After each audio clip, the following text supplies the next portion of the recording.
Duol mochung'ne weche limbe pachoka kokalo kuom Director General mar Ginoba Talama kod jokanyo mamoko e sektano okwayo johala mar Airbnb mondo ondikre kodgi matiyo kanyakla e neno kaka inyalo ber ohalano kokalo kuom miyogi tiegruok mowinjore. Magi ne owachi e nyasi mar chiwo mich ne jokanyo e sektano mawuok e alwora mar Nyanza kod Imbo mar Kenya e kaunti ma Kisumu. Nyasi manoweyo ka kaunti ma Kisumu yange ni otelo kod kwan jokanyo matiyo tich maler kokalo kuom Magawa mekgi.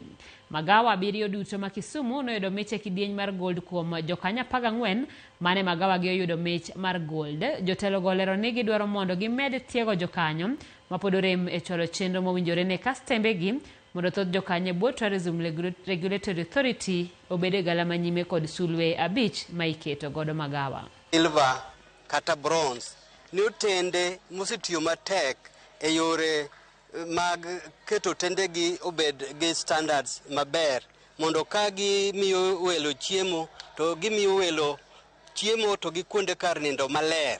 Moyudo gold koro waseyiedho mondo bio odhi mbele classification mabiro miyo gi star rating machakore gi star 1 nyaka 5.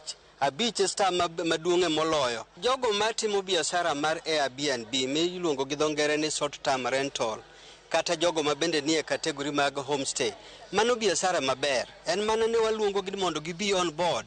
Gi register gi Tourism Regulatory Authority giyud license. We have been able to register quite a number, around 6 to around 8,000 in the last 6 or so months, and we are looking forward to registering all these facilities operating as short-term rentals. We are working with associations of operators in that space of Airbnb, and we are looking forward to registering all the facilities, and I'm appealing to all of them.